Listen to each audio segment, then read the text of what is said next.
एकादशी माणसाने इतकी कडक करायची असती. भगवंताने नामदेवाचं एकादशी व्रत कसं आहे, नामदेव महाराजाचं हे पाहण्यासाठी स्वतः ब्राह्मण झाले.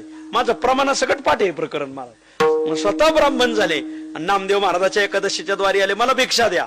नामदेव महाराज म्हणले आज एकादशी आहे, आमचा नियम असा आहे, व्रत एकादशी करीन उपवास. आज आमच्या घरात चुलच पेटत नाही महाराज.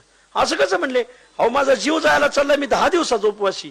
म्हणजे तुम्ही आज थांबा, कीर्तन करून उद्या सकाळी द्वादशीला पारणा करून जेव घालतो. अरे ते म्हणले माझा जीव चाललाय. ब्राह्मण बसला खाली. खाली बसला का त्याच्या हातपायाला कापरा आलं. नामदेव महाराज म्हणले काही झालं तरी चलत, पण मी एकादशीला जेव घालणार नाही. त्या ब्राह्मणाने सांगितलं मी प्राण सोडेल. तो ब्राह्मण नव्हता, तो होता भगवंत. नामदेव महाराज म्हणले तू मेला तर चलन, मी तुला धावा घालील, पण तुला जेव नाही घालणार म्हणले. आणि देवाने सोडले ना प्राण. प्राण ब्राह्मणाचा प्राण नामदेव महाराजाच्या दारात सुटला. पंढरपूरच्या सगळ्या ब्राह्मणाला बातमी कळली. सगळे ब्राह्मण धावून आले. लय वारकरी म्हणवतो, वैष्णव म्हणवतो. आणि ब्राह्मण दारात मेला. ब्राह्मण ब्रह्म हत्येचं पातक. जय देशी ब्रह्म हत्या घडे, तय देशी पर्जन्य न पडे.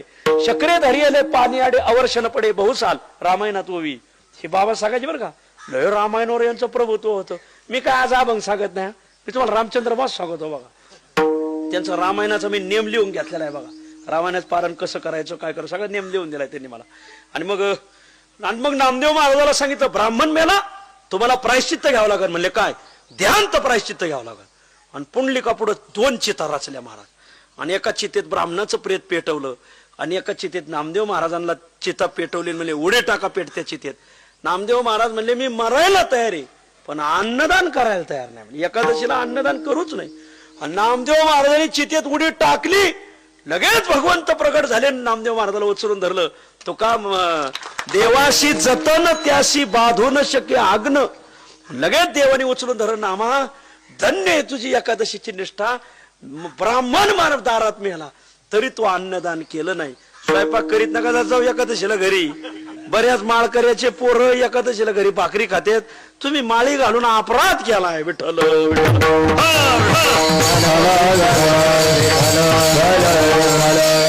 आता काय सांगाव. पांडुरंग वैद्य एकादशीच्या दिवशी त्यांनी गोळ्या खाल्ल्या नाही. गोळ्या त्यांनी गोळ्या कशा खायच्या म्हणजे आज एकादशी.